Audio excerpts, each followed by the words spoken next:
Assalamualaikum. Today I will discuss on the topic buffer solution. PPSC series में ये हमारा 7वां lecture है। तो ये इम्पोर्टेंट है बफर सोल्यूशन।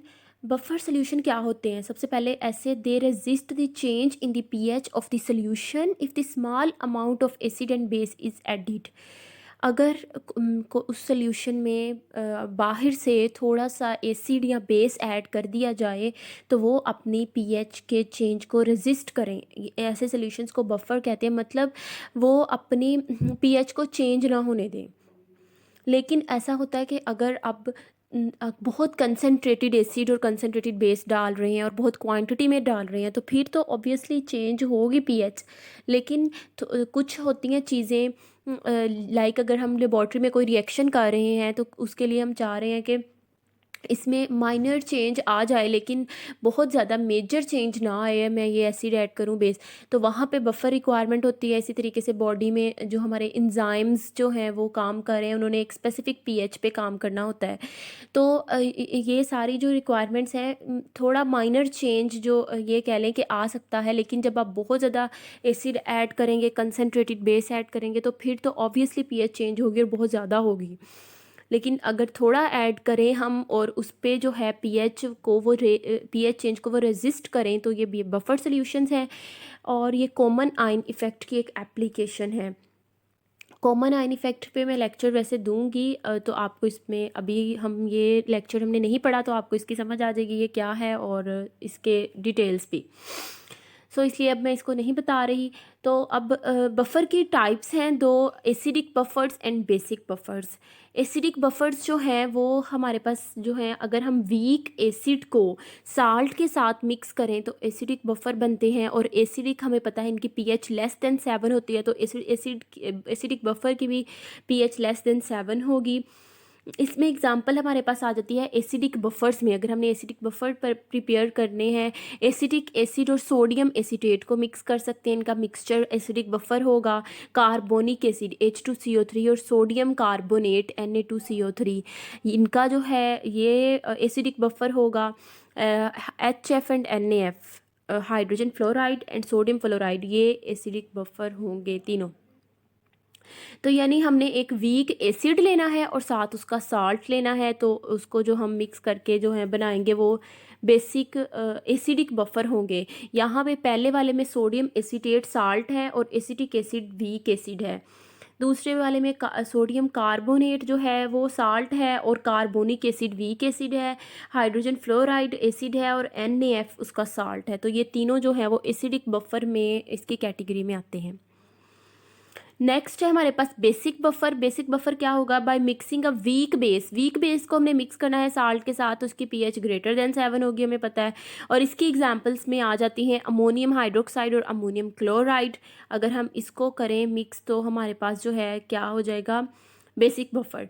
इसके अलावा इथाइल अमाइन और इथाइल अमोनियम क्लोराइड, यहाँ पे इसका फार्मूला जो है वो गलत लिखा हुआ है, तो यहाँ पे इथाइल जो है वो फंक्शनल ग्रुप आना है C2H5 और NH3Cl, तो ये हो गया अमोनियम क्लोराइड। तो इथाइल अमाइन या अमोनियम क्लोराइड, इनको भी मिक्स करके जो हमारे पास बनता है वो क्या होगा? Basic buffer.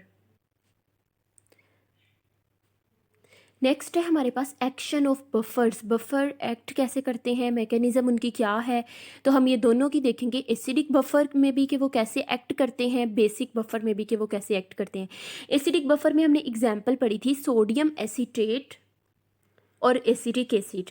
इन दोनों को अगर हम मिक्स करें तो इनके कम्बिनेशन से हमारे पास एसिडिक बफर बनता है, जिसमें एसिटिक एसिड एक वीक एसिड के तौर पर एक्ट कर रहा है। वीक एसिड है, यहाँ पे वीक एसिड ही है। ओके, जब हम इनकी आयोनाइजेशन करवाएंगे तो हमारे पास सोडियम आयन इसमें प्रोड्यूस होगा और एसीटेट इसमें H पॉजिटिव और एसीटेट जो है वो दोनों में कॉमन आयन है। तो कॉमन आयन इफेक्ट जब हम देखेंगे तो उसमें हमें ये भी समझ आ जाएगी। बेसिकली वो यही होता है कि जो कॉमन आयन होता है ना दोनों में, उसकी एडिशन हम करते हैं मज़ीद। जब हम उसको ऐड करते हैं जो वीक इलेक्ट्रोलाइट यानी जिसकी डिसोसिएशन वीक होती है, उसकी आयोनाइजेशन सप्रेस यानी रुक जाती है। रोकने के लिए ये होता है कॉमन आयन इफेक्ट। मतलब यहाँ पर ये जो कॉमन आयन है दोनों में एसीटेट आयन है, तो हम इसकी एडिशन करेंगे और यहाँ पे वीक एसिड एसिटिक एसिड है तो इसकी आयनाइजेशन रुक जाएगी। ये कॉमन आयन इफेक्ट है, इसको मज़ीद देख लेंगे। लेकिन यहाँ पर जो है आप एसिडिक बफर कैसे एक्ट करता है इसकी तरफ आएँ तो यूँ हमारे पास ये एक पूरा है सिस्टम में, इतना हमारे पास है एसिटिक सोडियम आयन, प्रोटॉन है, एसीटेट आयन है। तो जब हम एसिड या बेस ऐड करेंगे, अब क्या होगा, सबसे पहले सपोज हम एसिड ऐड कर लेते हैं, कोई भी बाहर से एसिड डाला एच पॉजिटिव, वो क्या करेगा, एच पॉजिटिव जो एसीटेट आयन है इसके साथ रिएक्ट करेगा और वापस से एसिडिक एसिड बनाना शुरू कर देगा। अब हमारे पास हमने बाहर से जो एसिड की एडिशन की है उस एडिशन होने उसकी एडिशन होने से पीएच पे कोई असर नहीं होगा, क्योंकि हमारे पास वापस एसिटिक एसिड बन गया है। ना कोई ऐसी चीज़ बनी है जो पीएच पे ज़्यादा इफ़ेक्ट करे और ना यूँ कह लें कि पीएच कम हो ज़्यादा हो। एसिड डाल अगर अदरवाइज़ ऐसा ना होता तो हम एसिड ऐड करते तो पीएच कम हो जाती, तो एसिटिक एसिड ही दोबारा बन गया है।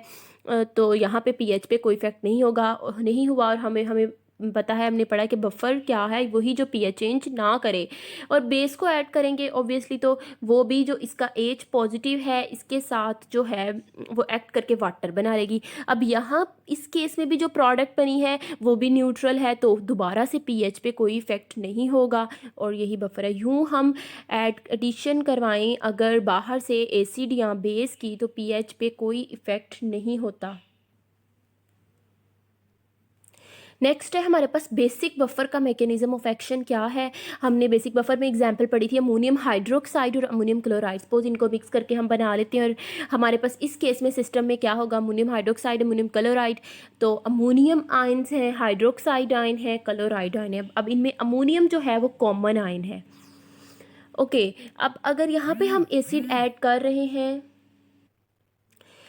क्या होगा, हम अगर यहाँ पे एसिड ऐड कर रहे हैं तो जो अमोनियम है, अमोनियम हाइड्रोक्साइड, वो एच पॉजिटिव जो भी हमने एसिड ऐड किया है वो उसके साथ वो एसिड जो है हाइड्रोक्साइड जो है वो ले लेगी, बेस जो है वो प्रोटॉन ले लेगी और वाटर बन जाएगा और अमोनियम आयन वैसे ही जैसे हमारे पास साफ प्रेजेंट हो जाएगा। अब यहाँ पे भी कोई ऐसी चीज़ फॉर्मेशन नहीं हुई जिससे पीएच पे बहुत ज़्यादा इफेक्ट हो। वाटर की पीएच वैसे भी नॉर्मल है 7, तो वो पीएच जो है चेंज नहीं होती इस केस में भी।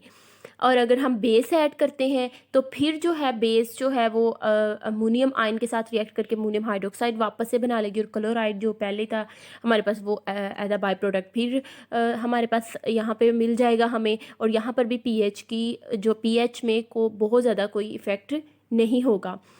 जो हमारे पास ये है कि आप इसमें इतने ज़्यादा हैं आयंस हैं, तो एसिड ऐड करा किया तो उसने इसके साथ रिएक्ट की, बेस ऐड की तो उसने अमोनियम क्लोराइड के साथ रिएक्ट किया। तो यहाँ पे क्वेश्चन अराइज नहीं होना चाहिए, क्योंकि हमें पता है जो एसिड है वो किस बेस के साथ ही रिएक्ट करेगा। मतलब जो स्पीशी जिसके साथ रिएक्ट कर सकती है स्ट्रॉन्गली वो उसको ही पकड़ के उसके साथ रिएक्ट करेगी। बेस जो है वो जैसे ही एसिड ऐड किया है वो स्ट्रॉन्ग बेस जो है वो उससे प्रोटॉन लेने के लिए उसके साथ फटाफट से रिएक्शन करेगी। और जो अमोनियम क्लोराइड है जैसे ही हमने बेस ऐड किया तो वो उसके साथ रिएक्ट करके अमोनियम हाइड्रोक्साइड बना देगा।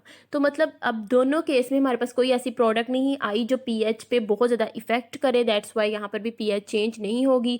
और यूँ हम इसलिए हम कह रहे हैं कि ये बफर सॉल्यूशंस हैं। अनदर वेरी इंपॉर्टेंट बफर जो होते हैं वो बाइकार्बोनेट्स होते हैं। अब हम देखेंगे कि प्रेपरेशन जो है बफर की वो कैसे हम कर सकते हैं। और हैंडरसन हैसलबाल की इक्वेशन इसे कहते हैं। मतलब हमने अगर एक स्पेसिफिक पीएच की एक बफर प्रिपेयर करनी है तो क्या करेंगे।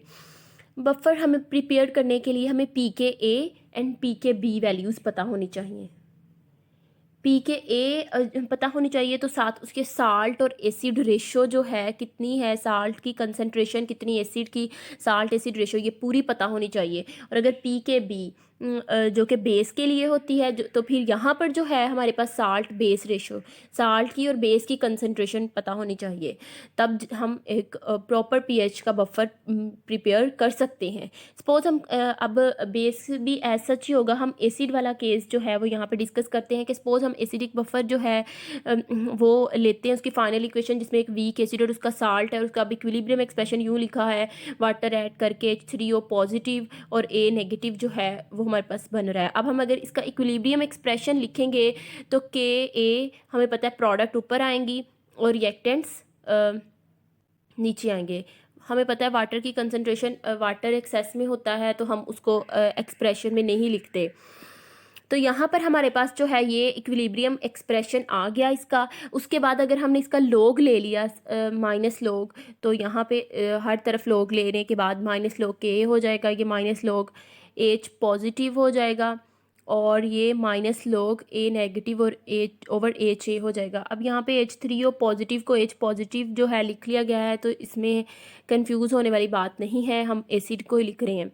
उसके बाद आ गया है अब माइनस लॉग पी के जो है वो हमारे पास क्या होता है, माइनस लॉग के पी के इक्वल होता है, minus log H positive P H के इक्वल होता है। और ये माइनस लॉग ये जो ऊपर हमारे पास नोमिनेटर में है ये हमारे पास साल्ट से आयन आया होता है उसकी डिसोसिएशन से, क्योंकि अब इसमें साल्ट भी है और इसमें हमारे पास एसिड भी है और हमें पता है एसिड वीक लेते हैं बफर को प्रिपेयर करने के लिए। तो साल्ट जो है वो फुली डिसोसिएट होगा, उसकी डिसोसिएशन से ये आएगा, एसिड से हम नहीं कह सकते, तो फिर ये साल्ट है और नीचे हमने एसिड लिया है डिनोमिनेटर में। अब ये इसको लॉग को पॉजिटिव करने के लिए हम रेशो को उल्ट कर देंगे, साल्ट ओवर एसिड। नो हमने इसको रिवर्स नहीं किया, हमने पूरी इक्वेशन को माइनस से मल्टीप्लाई किया है।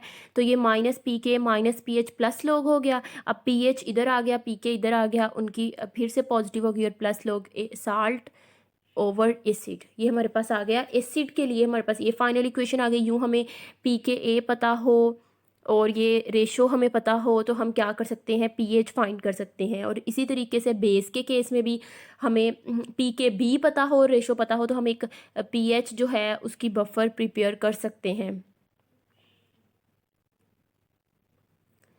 नेक्स्ट हमारे पास है सिग्निफिकेंस ऑफ हेंडरसन्स इक्वेशन। हमें पता है हमने अभी पढ़ी है, ये डेफिनेट पीएच के बफर प्रिपेयर करने के लिए यूज़ हो सकती है। इसके अलावा हम इससे पीएच कैलकुलेट करते हैं, साथ पी के ए पी के बी भी कैलकुलेट कर सकते हैं अगर हमें पीएच भी पता हो और साथ जो है कंसंट्रेशन भी पता हो एसिड और साल्ट की, या फिर बेस के केस में बेस और साल्ट की। इसकी लिमिटेशन है कि not be used for strong acids and strong bases. Strong acids और स्ट्रॉन्ग बेसिस के लिए ये यूज़ नहीं होती, वो 100% डिसोसिएट हो जाएंगे और वहाँ पर ये एप्लीकेबल नहीं होगी। बफर कैपेसिटी आगे हम देख लेते हैं। Buffer capacity, buffer index, buffer value and buffer efficiency, ये सारे इसके ही नेम्स हैं।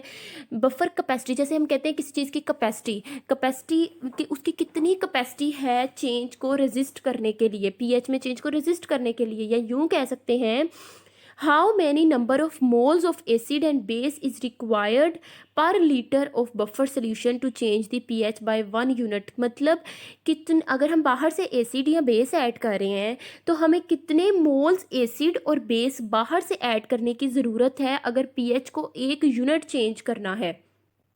1 लीटर में हम कितने मोल्स एसिड और बेस के ऐड करें और पीएच एक के 1 यूनिट चेंज हो जाए, ये होती है उसकी कैपेसिटी।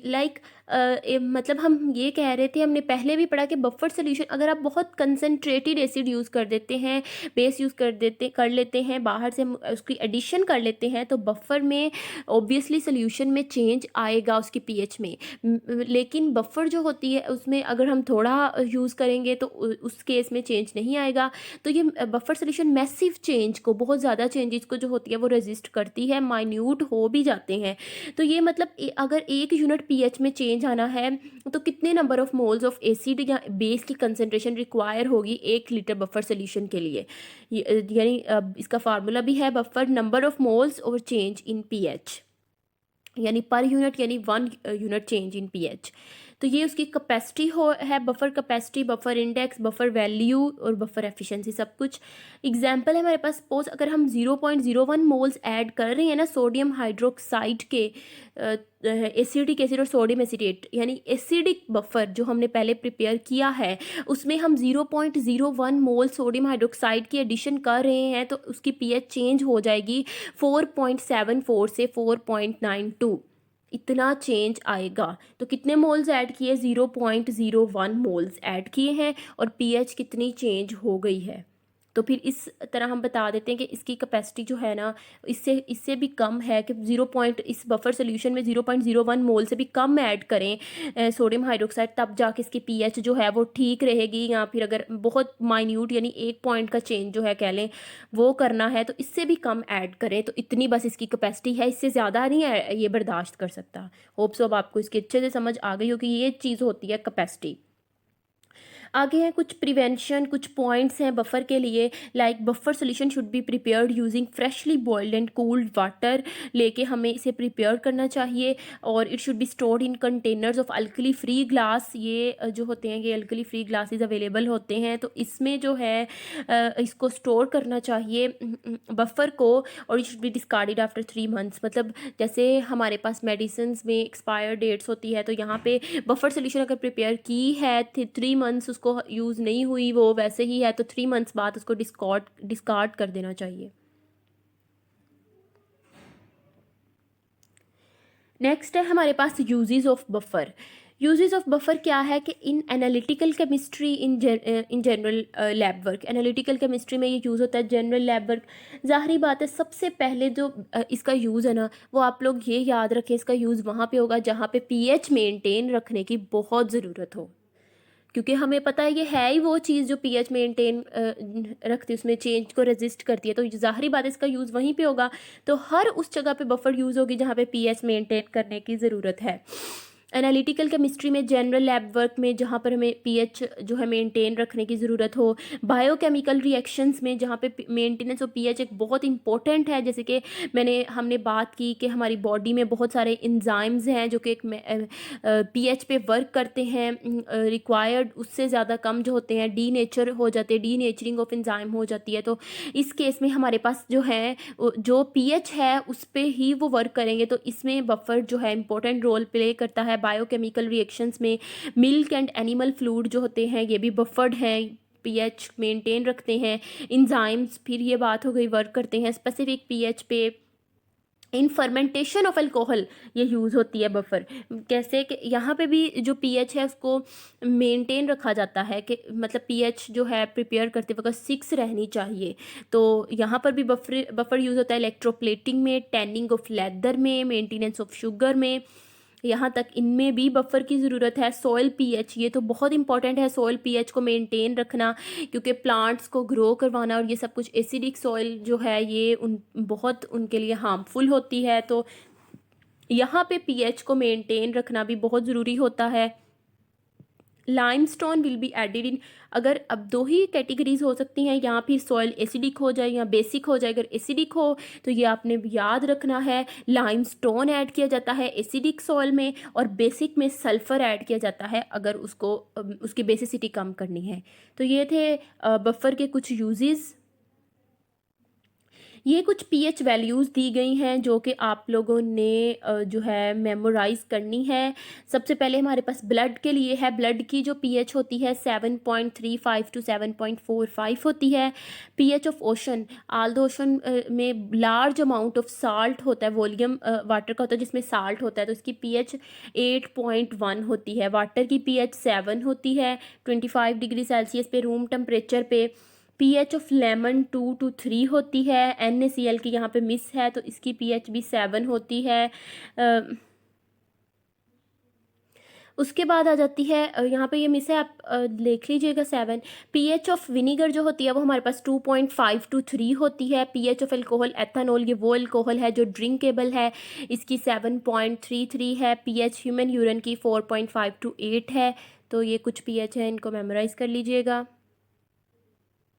अब आ जाता है हमारा general knowledge part. In which सूरह is the law of inheritance mentioned. Law of inheritance किस में मैंशन है? सूरह निसा में। इन विच सूरह इज़ द हिजरा of the holy prophet mentioned. सूरह इन अनफाल में। इन विच सूरह are the 27 attributes of Allah mentioned. 27 attributes जो हैं वो सूरह हदीद में। Which is the best night mentioned in this holy Quran.